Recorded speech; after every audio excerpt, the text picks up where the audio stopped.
Hello and welcome to Storyboard. Nearly 40 matches have been played so far in IPL Season 4 and the Mumbai Indians and the Kolkata Knight Riders are on top of the league table as I speak. So that's how the teams are faring. But what about the team owners? How are they doing?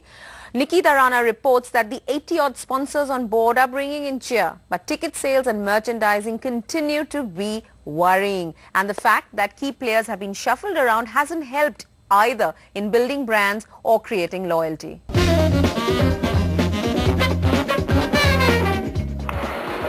The Kings 11 Punjab team is at a practice session at Eden Gardens, Kolkata.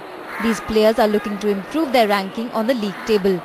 On the other hand, hosts Kolkata Knight Riders are not only looking to hold on to the number 2 spot but to increase stadium attendance.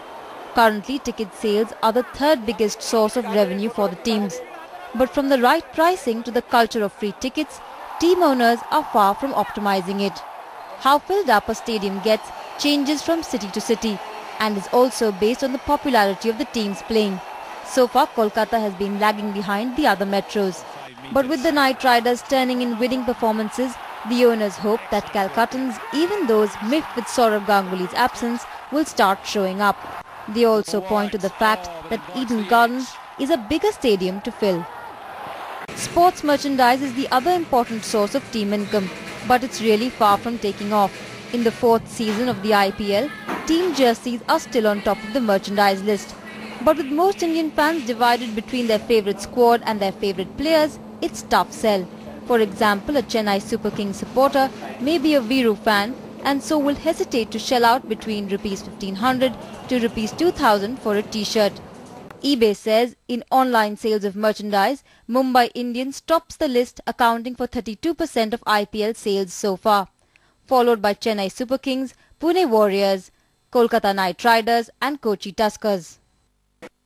There is scope for improvement on each of these revenue fronts and also on innovations that will create new ones.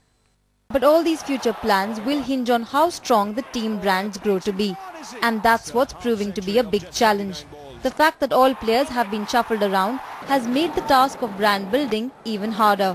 When you watch TV, there's possibly 3 icons that are still sort of pretty much there are Sachin and possibly a Shane Warne and a Sehwag and a Dhoni. But there's so much shifting in the youth factor that have swapped around the Brett Lees and the Zaheer Khans. There's chaos in people's mind, and I don't think that helps a franchise increase profitability, loyalty and also fan following. Maybe Mr. Roy's objective is to use his IPL team as a platform of communication. Maybe Mr. Malia's is surrogate advertising.